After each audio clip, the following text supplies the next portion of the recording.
சத்யா மீன் வாங்கிட்டு வந்திருக்கம்மா, பிளேட் எடுத்துட்டு வா சாப்பிடலாம். இதோ வந்துட்டேங்க. டேய் என்னடா சாப்பிட்டுருக்க? எனக்கு கொஞ்சம் கொடுத்துட்டு சாப்பிட்றா. போடா, எங்களுக்கே பத்தாது, இதுல இவனுக்கு வேறையாம்மா. நீ பாருங்க, நீ கேக்க கொடுக்காம சாப்பிட்டே இருக்கான். ஏண்டா அவன் தான் கேட்டுட்டே இருக்கான்ல, கொஞ்சம் கொடுத்துட்டு தான் சாப்பிடு. அம்மா, எனக்கே இவ்வளவுதாம்மா இருக்கு, அவனுக்கு வேணா நீங்க கடையில வாங்கி கொடுத்துருங்க. போடா, இனிமே நான் உங்க கூட பேசவே மாட்டேன்.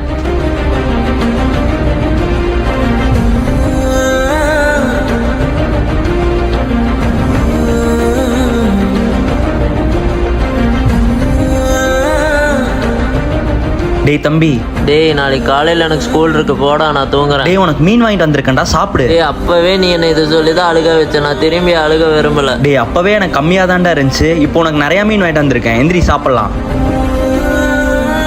ஏய் இப்பதானடா மீனுக்காக சண்டை போட்டுட்டு இருந்தீங்க, அதுக்குள்ளேயும் அண்ணன் தம்பியை கொஞ்சம் கொலாவிட்டு இருக்கீங்க. அதெல்லாம் அப்படிதான், நாங்க காலையில சண்டை போடுவோம், சாயந்தரம் சேர்ந்துக்குவோம்.